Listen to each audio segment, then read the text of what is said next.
24 movie side channel நண்பர்கள் அனைவருக்கும் வணக்கம். இன்னைக்கு நம்ம பார்க்க போறது ஹர்கர் போம்கேஸ் அப்படிங்கிற சூப்பரான ஒரு பெங்காலி படத்தை பத்தி தான் நம்ம பார்க்க போறோம். இந்த படம் 2015 வந்திருக்கு. இந்த படத்தோட கதை சுதந்திரத்துக்கு முன்னாடி 1940 காலகட்டத்தில் நடக்கிற மாதிரி இருக்கும். ஒரு வயசான ஜமீன்தார் ஒரு சின்ன பொண்ணை கல்யாணம் பண்ணிக்கிறாரு. அன்னைக்கு நைட்டு அந்த ஜமீன்தார் கொலை செய்யப்படுறாரு. யார் அந்த கொலையை பண்ணது கடைசி வரைக்கும் செம்ம இன்ட்ரெஸ்டா கொண்டு போயிருப்பாங்க. இப்ப நம்ம படத்துக்குள்ள போவோம். ஸ்டார்டிங் சீனு ஒரு பெரிய அரண்மனையை காமிக்கிறாங்க. நைட் நேரம் அந்த வீட்டுக்கு பின்னாடி ஒரு நபர் பைக்ல வந்து இறங்குறான். முகம் வெளியே தெரியக்கூடாதுன்னு நினைச்சு உடம்பு ஃபுல்லா துணியை போட்டு மூடி இருக்கான். அங்க இருக்க போஸ்ட் பாக்ஸ செக் பண்ணிட்டு இருக்கும்போது யாரோ மேல இருந்து ஒரு விளக்க ஆன் பண்றாங்க. அந்த விளக்க பார்த்ததும் இவன் பின்னாடி இருந்து கதவை திறந்து வீட்டுக்குள்ள போறான். அங்க ஒரு பொண்ணு விளக்கோடு நிக்கிறா. அந்த பொண்ணு அந்த நபரை பார்த்ததும் கன்ஃபார்ம் ஆயிடுச்சு, உண்மைதான் சொல்றா. அடுத்த சீன்ல நம்ம ஹீரோவோட அசிஸ்டன்ட், ஹீரோட ஒய்ஃப் இந்த 3 பேரும் ட்ரெயின்ல வந்துட்டு இருக்காங்க. அப்போ ஒரு திருடன் கத்தி வச்சு மிரட்டி பணம் நகையெல்லாம் கொடுங்கன்னு சொல்லி மிரட்டுறான். உடனே ஹீரோ அவனை அடிச்சு கட்டி போட்டுறாரு. இப்பதான் இவங்க 2 பேருக்கும் கல்யாணம் முடிஞ்சிருக்கும். ஹனிமூன் போறதுக்காக பனாரஸ் வந்திருக்காங்க. இப்ப இவங்க இறங்க வேண்டிய இடமும் வந்துருது. ஹீரோவை பொறுத்த வரைக்கும் ஒரு பிரைவேட் டிடெக்டிவா இருப்பாரு. நம்ம ஹீரோட ஃப்ரெண்டு ஒருத்தர் இங்க இன்ஸ்பெக்டரா வேலை பார்க்கறாரு. அவர் தான் ஹீரோவை பிக்கப் பண்ணி கூட்டிட்டு போறாரு. இப்ப ஒரு பெரிய அரண்மனையை காமிக்கிறாங்க. அங்க சாந்தினிங்கிற பொண்ணு பூஜை பண்ணிட்டு இருக்காங்க. இப்ப ஜமீன்தார காமிக்கிறாங்க. இவர் பக்கத்துல ஒரு பொண்ணு இருக்கா. இந்த பொண்ணோட பேர் சகுந்தலாங்கிறது. இவங்க தான் ஜமீன்தாரோட மனைவியா இருப்பாங்க. இன்னும் இவங்க 2 பேருக்கும் முதலிரவு நடக்கல.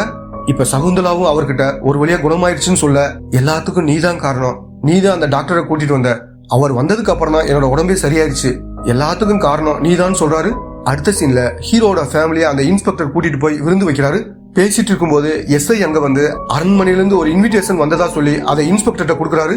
அவரு அதை படிச்சு பார்த்துட்டு இன்னைக்கு நைட்டு கண்டிப்பா வர முடியாது, வீட்டுக்கு கெஸ்ட் வந்திருக்காங்க, இவங்களுக்கு ஊரை சுத்தி காமிக்க போறேன், என்னால வர முடியாது, இந்த விஷயத்த ஜமீன்தார் கிட்ட சொல்லிருங்கன்னு இன்ஸ்பெக்டரும் எஸ்ஐ கிட்ட சொல்றாரு.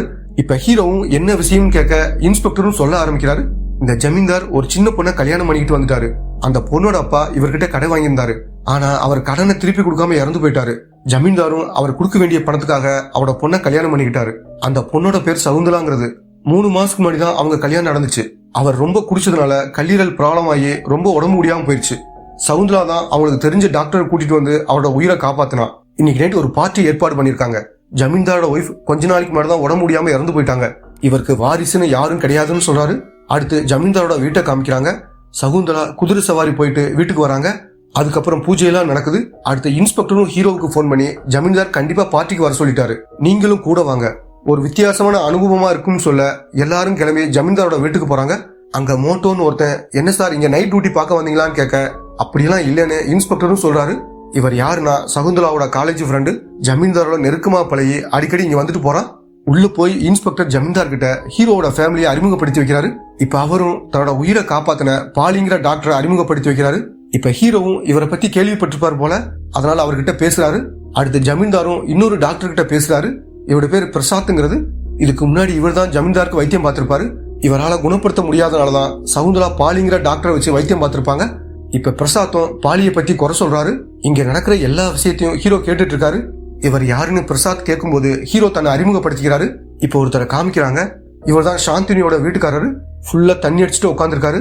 பக்கத்துல பிரசாத்தும் மோட்டோவும் அவருக்கு கம்பெனி கொடுத்துட்டு இருக்காங்க. இந்த அரண்மனை ஃபுல்லா சகுந்தலா வரைஞ்ச பெயிண்டிங்ஸ் இருக்கும். இதெல்லாம் ஆச்சரியப்பட்டு ஹீரோயின் பார்த்துட்டு இருக்காங்க. இப்ப சகுந்தலா வெளியே வந்து எல்லாருக்கும் வணக்கம் வைக்கிறாங்க. நம்ம ஹீரோயின் கிட்டையும் நல்லா பேசுறாங்க. இந்த டயத்துல டாக்டர் பாலியோட கிளினிக்ல யாரோ ஒருத்தர் நுழைஞ்சு எதையோ எடுத்துட்டு இருக்கான். அதே மாதிரி அங்க இருக்கிற மருந்தையும் எடுத்துட்டு போறான். இப்ப எஸ்ஐ அரண்மனைக்கு வந்து கிளினிக்ல திருட்டு போன விஷயத்த பாலி கிட்ட சொல்ல அவரும் அவசரமா கிளம்பி போறாரு. இப்ப பார்ட்டி முடிஞ்சு இந்த 3 பேரும் நடந்து வந்துட்டு இருக்கும்போது ஒரு சந்துக்குள்ள அந்த பழைய டாக்டர் ஒரு வயசானவருக்கு காசு கொடுத்துட்டு இருக்காரு. இந்த விஷயத்த ஹீரோ ஒரு சந்தேக பார்வையில பாக்குறாரு. மறுநாள் காலையில ஹீரோவுக்கு ஒரு போன் கால் வருது. உடனே ஹீரோவும் அவரோட அசிஸ்டன்டும் அரண்மனைக்கு கிளம்பி போறாங்க. அங்க போய் பார்த்தா ஜமீன்தார் இறந்து கிடக்குறாரு. பக்கத்துல டாக்டர், ஜமீன்தாரோட கணக்குல எல்லாரும் அங்க இருக்காங்க. இப்ப இன்ஸ்பெக்டரும் என்ன நடந்துச்சுன்னு கேட்க நடந்ததை சொல்ல ஆரம்பிக்கிறாங்க. ஹீரோ ஒரு பிரைவேட் டிடெக்டிவா இருக்கனால இன்ஸ்பெக்டர் தான் உதவிக்கு ஹீரோவை கூப்பிட்டு இருப்பாரு. ஒவ்வொரு ஞாயிற்றுக்கிழமையும் ஜமீன்தாருக்கு ஊசி போட இந்த டாக்டர் வருவாரு. அப்படி போடும்போது கொஞ்ச நேரத்துல ஜமீன்தார் மயங்கி விழுந்து இறந்து போனதா சொல்றாங்க. இப்ப ஹீரோவும் இது வழக்கமான மருந்தா இல்ல விஷம் கலக்கப்பட்ட மருந்தா கூட இருக்கலாம்னு சொல்றாரு. அந்த இன்ஜெக்ஷனையும் மருந்து பாட்டிலையும் ஃபாரன்சிக் டிபார்ட்மெண்ட்டுக்கு அனுப்பிச்சு வைங்கன்னு இன்ஸ்பெக்டரும் சொல்றாரு. இப்ப டாக்டரும் என்ன சொல்றாருன்னா, இதே மருந்தை தான் நேத்து ஒரு நோயாளிக்கு போட்டுட்டு வந்தேன், அவர் இன்னும் நல்லா தான் இருக்காருன்னு டாக்டரும் சொல்றாரு. இப்ப ஹீரோவும் சகுந்தலாவுக்கு இந்த விஷயம் தெரியுமான்னு கேட்க அவங்களுக்கும் உடம்பு சரியில்லை, ஒரு லேடி டாக்டர் வந்து செக் பண்ணிக்கிட்டு இருக்காங்கன்னு சொல்றாரு.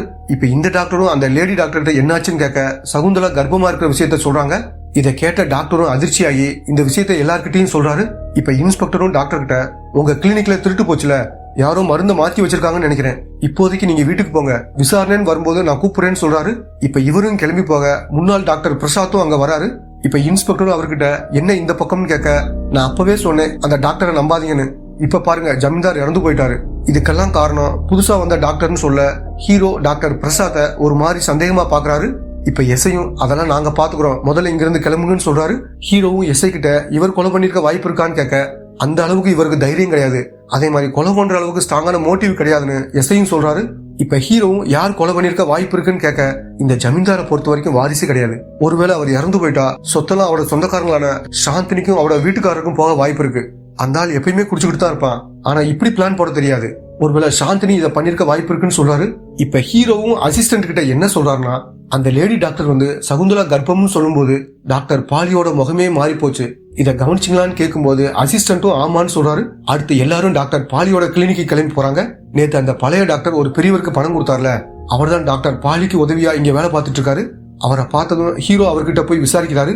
அந்த பெரியவர் ஹீரோவோட காலே விழுந்துறாரு. இப்ப அவரும் என்ன சொல்றாருன்னா நான் யாரையும் கொலை பண்ணல, எந்த மருந்தையும் மாத்தி வைக்கலன்னு சொல்றாரு. அப்படின்னா ஏன் அந்த டாக்டர் கிட்ட காசு வாங்கினீங்கன்னு கேட்க எப்படியாவது உங்க முதலாளிய ஏதாவது காரணம் சொல்லி அரண்மனைக்கு போகாம தடுத்துரு, நிறைய காசு தரேன்னு சொன்னாரு, இதுதான் நடந்துச்சுன்னு அவரும் சொல்றாரு. நேத்து கிளினிக்ல திருட்டு போச்சுல, அப்ப நீ எங்க இருந்தன்னு எஸ்ஐ கேட்க வீட்டுல இருந்ததா இந்த பெரியவரும் சொல்றாரு. சரி நீ இப்ப கிளம்பு, விசாரணை கூப்பிட்டா வரணும்னு சொல்ல அவரும் சரின்னு சொல்லிட்டு அங்கிருந்து கிளம்பி போறாரு. அடுத்து அரண்மனை பின்வாசல் வழியா எல்லாரும் வந்துட்டு இருக்காங்க. அங்க காவலுக்கு ஒருத்தனை போட்டிருப்பாங்க, அவன் பகலே தூங்கிட்டு இருக்கான். இப்ப ஹீரோவும் அவங்கிட்ட எப்பவுமே பின் கதவு பூட்டி இருக்குமா இல்ல திறந்திருக்குமான்னு கேட்க சும்மா சாத்தி மட்டும் வச்சிருப்போம், அதுதான் காவலுக்கு நான் இருக்கேன், என்ன மீறி யாரு உள்ள வர முடியும்னு சொல்றான். இப்ப போஸ்ட்மார்ட்டம் ரிப்போர்ட் வருது. அதை படிச்சு பார்க்கும்போது நம்ம ஹீரோ சொன்ன மாதிரி விஷத்தை ஊசி மூலமா செலுத்தி கொலை பண்ணது தெரிய வருது. அப்ப மோட்டோ பைக்ல அங்க வந்து ஜமீன்தாருக்கு என்னாச்சு, யார் இதை பண்ணது, நான் உடனே சகுந்தலாவை பார்க்கணும்னு சொல்றான். இப்போதைக்கு யாரும் உள்ள போக முடியாது, விசாரணை போயிட்டு இருக்கு, ஒரு வாரம் கழிச்சு நீ உள்ள போகலாம்னு எஸ்ஐயும் இன்ஸ்பெக்டரும் சொல்றாங்க. அடுத்து இந்த அரண்மனையோட கணக்கு பிள்ளை கிட்ட விசாரிக்க ஆரம்பிக்கிறாங்க. இப்ப அவரு என்ன சொல்றாருன்னா டாக்டர் பாலி ரொம்ப நல்லவரு, ஜமீன்தார் கூட ரொம்ப நெருக்கமா இருந்தாரு, அவர்கிட்ட பேசி 20,000 ரூபாய் பணமும் வாங்கிட்டு போனதா சொல்றாரு. எனது இவ்வளவு பணமானு எல்லாரும் ஆச்சரியப்பட்டு கேக்குறாங்க. ஏன் அவ்வளவு பணம் வாங்கிட்டு போனாருன்னு கேட்க கார் வாங்கத்தான் நினைக்கிறேன்னு கணக்கு பிள்ளையும் சொல்றாரு. இப்ப ஹீரோவும் பணம் கொடுத்த ரசீது எங்கன்னு கேட்கும்போது கணக்கு பிள்ளையும் தேடி பாக்குறாரு. ஆனா அங்க ரசீது இல்ல, ரசீது காணாம போனதா கணக்கு பிள்ளையும் சொல்றாரு. அது எப்படி காணாம போகுன்னு ஹீரோவும் கேட்க தேடி கண்டுபிடிச்சு வைக்கிறேன்னு அவரும் சொல்றாரு. இப்ப ஹீரோவும் இன்னும் ஏன் அந்த டாக்டர் கார் வாங்கலன்னு சொல்லிக்கிட்டு சாந்தினி கிட்ட போய் விசாரிக்கிறாரு. ஜமீன்தாருக்கு வேற எதிரி யாராவது இருக்காங்களா இல்ல கொலை பண்ற அளவுக்கு ஏதாவது காரணம் இருக்கான்னு விசாரிக்கிறாரு. இப்ப அந்த பொண்ணு எனக்கு எதுவும் தெரியலன்னு சொல்றாங்க. இப்ப உள்ள போய் ஹீரோவை கூப்பிடுறாங்க. மாமாவை விச ஊசி போட்டுதான் கொண்டாங்களான்னு கேட்க ஹீரோவும் ஆமான்னு சொல்றாரு. நல்லா தேடுங்க, கண்டிப்பா குற்றவாளியை கண்டுபிடிச்சிடலாம்னு ஹீரோவை மயக்கிற மாதிரியே பேசிட்டு அங்கிருந்து கிளம்பி போறாங்க. அடுத்து சாந்தினியோட வீட்டுக்காரரை விசாரிக்க போறாங்க. எப்பயும் போல ஃபுல் போதையில இருக்காரு. நான் ஏன் என்னோட மாமாவை கொல்ல போறேன்னு சொல்லிட்டு அழுக ஆரம்பிக்கிறாரு. இவங்கிட்ட விசாரிக்க முடியாதுன்னு நினைச்சிட்டு சகுந்தலாவை பார்க்க போறாங்க. அவங்களோட ரூம் கிட்ட வரும்போது அந்த இடம் ஃபுல்லா இருட்டா இருக்கு. யார் ஆஃப் பண்ணி வச்சிருக்காங்கன்னு சொல்லிட்டு எஸ்ஐயும் லைட்ட போறாரு. அடுத்து சகுந்தலா கிட்ட உங்களுக்கு யார் மேலேயாவது சந்தேகம் இருக்கான்னு கேட்க அவங்களும் இல்லைன்னு சொல்றாங்க. சரி ஜமீன்தார் இறந்து போறதுக்கு முன்னாடி ஏதாவது பேசினாரா, இந்த சொத்தை பத்தி ஏதாவது பேசிருக்காரான்னு கேக்குறாரு. இல்ல நாங்க இந்த சொத்தை பத்தி பெருசா எதுவும் பேசிக்கல, ஆனா என்னோட பேர்ல 5 லட்சம் ரூபாய் டெபாசிட் பண்ணிருக்காரு, மத்தபடி சொத்தை பத்தியோ பணத்தை பத்தியோ எதுவும் பேசிக்கலன்னு சொல்றாங்க. நீங்க கர்ப்பமா இருக்க விஷயம் ஜமீன்தாருக்கு தெரியுமான்னு கேட்க தெரியும், இதை கேள்விப்பட்டு ரொம்ப சந்தோஷப்பட்டாருன்னு சொல்லிக்கிட்டு இருக்கும் போதே ஹீரோ சுத்தி முத்தி தேடி பார்த்துட்டு இருக்காரு. அங்க லெட்டர் எழுதுற மாதிரி சில தடயங்களை பார்த்துட்டு இங்க யாரோ அடிக்கடி லெட்டர் எழுதுறாங்கிற விஷயத்த நோட் பண்ணிக்கிறாரு. அடுத்த சீன்ல சகுந்தலா ஹீரோவுக்கு கால் பண்ணி ஹீரோவை மீட் பண்ணணும்னு சொல்றாங்க. இப்ப சகுந்தலாவும் ஹீரோ கிட்ட கண்டிப்பா சாந்தினியும் அவரோட வீட்டுக்காரன் தான் சொத்துக்காக இதை பண்ணிருக்கணும், நல்லா விசாரிங்கன்னு சொல்லிட்டு கொஞ்சம் பணத்தை ஹீரோ கிட்ட கொடுக்குறாங்க. பணமெல்லாம் வேணாம், நான் உண்மையை கண்டுபிடிக்கிறேன்னு ஹீரோவும் சொல்றாரு. அடுத்து ஃபாரன்சிக் ரிப்போர்ட்டை இன்ஸ்பெக்டர் படிக்க ஆரம்பிக்கிறாரு. அதுல என்ன இருக்குதுன்னா அந்த ஊசியில விஷம் இருந்திருக்கு, ஆனா அந்த மருந்து பாட்டில்ல விஷம் இல்லைன்னு வந்திருக்கு. இப்ப இந்த விஷயத்த ஹீரோ கிட்டையும் சொல்றாரு. இப்ப ஹீரோவும் உடனே நம்ம டாக்டர் பாலியை பிடிக்கணும், அவர் தப்பிச்சு போக வாய்ப்பு இருக்குன்னு சொல்றாரு. இப்ப போலீஸ் டாக்டர் பாலியை தேடி கண்டுபிடிச்சு கூட்டிட்டு வராங்க. என்ன விஷயம்னு டாக்டர் கேட்க அந்த ரிப்போர்ட்டை பத்தி சொல்றாங்க. அந்த ஊசியில விஷம் இருந்திருக்கு, ஆனா மருந்து பாட்டில்ல விஷம் இல்ல. இதுக்கு என்ன அர்த்தம், நீங்க வரும்போது விஷம் தடவி தான் கொண்டு வந்தீங்களான்னு கேக்குறாரு. கிடையவே கிடையாது, நான் ஜமீன்தாருக்கு முன்னாடி தான் புதுசா ஒரு ஊசியை ஓபன் பண்ணி மருந்தை ஏத்தி அவருக்கு ஊசி போட்டேன், இத அங்கிருந்து எல்லாரும் பார்த்தாங்க. நான் ஏன் ஜமீன்தாரை கொல்ல போறேன்னு கேட்க இப்ப ஹீரோவும் அதுக்கு காரணம் இருக்கு, நீங்க தான் கார் வாங்கணும்னு 20,000 ரூபாய் கடன் வாங்கியிருக்கீங்க. ஜமீன்தார் இறந்து போயிட்டாருன்னா அந்த கடனை கொடுக்க தேவையில்லைன்னு சொல்றாரு. என்னது கடனா? இது வரைக்கும் அவர்கிட்ட 1 ரூபா கூட கடன் வாங்கல. யாருக்கிட்டையும் இது வரைக்கும் கடனே வாங்க கிடையாது. அந்த அரண்மனையில இருக்கிறவங்க தான் பொய் சொல்றாங்கன்னு சொல்லிட்டு ஒரு உண்மையை சொல்ல ஆரம்பிக்கிறாரு. சகுந்தலா கர்ப்பத்துக்கு காரணம் ஜமீன்தாரா இருக்க முடியாது. ஏன்னா அவர் 5 மாசம் படுத்த படுக்கையா இருந்தாரு. நான் தான் அவருக்கு ட்ரீட்மெண்ட் பண்ணேன்னு சொல்ல எல்லாரும் யோசிக்க ஆரம்பிக்கிறாங்க. ஹீரோவும் அசிஸ்டன்ட்டும் நைட் வந்துட்டு இருக்கும்போது ஹீரோ ஏதோ யோசிச்சு பார்த்துட்டு உடனே அரண்மனைக்கு கிளம்பி போறாரு. அந்த டயத்துல அங்க யாரோ வண்டியில வர மாதிரி தெரியுது. இவங்களும் ஒரு இடத்துல ஒளிஞ்சு நின்று பாக்குறாங்க. பார்த்தா மோட்டோ தான் அங்க வராரு. கூட யாரையோ கூட்டிட்டு வராரு. வந்தவே நல்ல போதையில சகுந்தலா பேர சொல்லி சத்தம் போடுறான். பின்னாடி காவலுக்கு போலீஸ் இருப்பாங்க போல. போலீஸ் ஓடி வரதை பார்த்து இவங்க வேகமா கிளம்பி போயிடுறாங்க. இந்த விஷயத்த இந்த 2 பேரும் பார்த்துட்டு அங்கிருந்து கிளம்பி போறாங்க.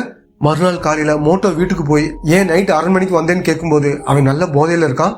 கூடவே முன்னாள் டாக்டர் பிரசாத் அங்க இருக்காரு. இப்ப மோட்டோவும் என்ன சொல்றானா, என்னோட காதலியை பார்க்க நான் எப்ப வேணாலும் வருவேன், யாரும் என்ன கேட்க முடியாதுன்னு சொல்லிட்டு போதையிலே அங்கிருந்து போறான். இப்ப டாக்டர் பிரசாத்தும் இன்ஸ்பெக்டர்கிட்ட உங்களுக்கு என்ன வேணும், எல்லா விஷயத்தையும் நான் சொல்றேன்னு சொல்றாரு. இவனுக்கும் சகுந்தலாவுக்கும் என்ன தொடர்புன்னு கேட்கும்போது 2 பேரும் ஒரே காலேஜ்ல படிச்சிருக்காங்க. அந்த டயத்துல லவ் உருவாயிருக்கு. மோட்டோவோட முன்னாள் காதலி தான் சகுந்தலான்னு சொல்றாரு. இப்ப ஹீரோவும் அசிஸ்டன்டும் அரண்மனைக்கு வராங்க. அரண்மனைக்கு பின்னாடி ஒரு போஸ்ட் பாக்ஸ் இருக்கு. அங்க ஜமீன்தாரோட கணக்குல போஸ்ட் எல்லாத்தையும் கலெக்ட் பண்ணிட்டு இருக்காரு. இப்ப ஹீரோ அவர்கிட்ட அந்த 20,000 பணத்தை என்ன பண்ணீங்க, உண்மையை சொல்றாரு. என் பையன் மோசமா தண்ணி அடிச்சு சுத்திட்டு இருந்தான், நிறைய கடை வாங்கிட்டான், அதை அடைக்கிறதுக்காக தான் அந்த 20,000 பணத்தை எடுத்தேன், சீக்கிரம் பணத்தை வச்சிருன்னு சொல்றாரு. சரி, போஸ்ட் பாக்ஸ்ல போட்டுட்டு லெட்டரை போஸ்ட்மேன் வந்து எடுத்துட்டு போவாரான்னு கேட்க, கிடையாது, போஸ்ட் வரும், அதை எடுத்துக்கலாம், ஆனா அனுப்பணும்னா போஸ்ட்மேனுக்கு கால் பண்ணி வர சொன்னா அவரே வந்து வாங்கிட்டு போவார்னு சொல்றாரு. அடுத்த சீன்ல ஹீரோ அரண்மனைக்கு உள்ள போய் உட்காந்து அங்க இருக்கிற பெயிண்டிங்ஸ் எல்லாம் பாத்துட்டு இருக்காரு. அப்ப அசிஸ்டன்ட்டும் இன்ஸ்பெக்டரும் அங்க வராங்க. இப்ப ஹீரோ மட்டும் உள்ள போய் சகுந்தலா கிட்ட பேச ஆரம்பிக்கிறாரு. இனிமேலையும் உங்களால மறைக்க முடியாது, உங்களோட கர்ப்பத்துக்கு காரணம் கண்டிப்பா ஜமீன்தாரா இருக்க முடியாதுன்னு சொல்லிட்டு இருக்கும் போதே சகுந்தலா நிறைய பண நகையெல்லாம் எடுத்துட்டு வராங்க. இப்ப ஹீரோ கிட்ட உங்களுக்கு எவ்வளவு வேணுமாலும் எடுத்துக்கங்கன்னு சொல்ல ஹீரோவும் சகுந்தலாவே பாக்குறாரு. அன்னைக்கு நைட்டு சகுந்தலாவோட டாக்டர் கிளம்பி போனதுக்கு அப்புறம் ஹீரோ போலீஸ் டீம் எல்லாம் அங்க வந்து பின்வாசல் கிட்ட ஒளிஞ்சுக்கிறாங்க. அப்ப நைட்டு 10:30 மணிக்கு சகுந்தலா கையில ஒரு லெட்டர் எடுத்துட்டு வந்து போஸ்ட் பாக்ஸ்ல போட ட்ரை பண்ணும்போது யாரோ இவங்களை சுட்டு கொலை பண்றாங்க. அந்த லெட்டரையும் எடுத்துட்டு ஓட ஆரம்பிக்கிறாங்க. அப்ப எல்லாரும் அவனை துரத்தி ஓடுறாங்க. ஹீரோவும் முன்னாடி துரத்தி ஓடுறாரு. அப்ப அந்த கொலையாளி ஹீரோவை சுட ட்ரை பண்றான். அப்ப யாரோ வந்து இவனை சுட்டுறாங்க. யாருன்னு பார்த்தா இன்ஸ்பெக்டர் தான் சுட்டுப்பாரு. அந்த கொலைகாரன் தலை குப்புற விழுந்து கிடக்குறான்.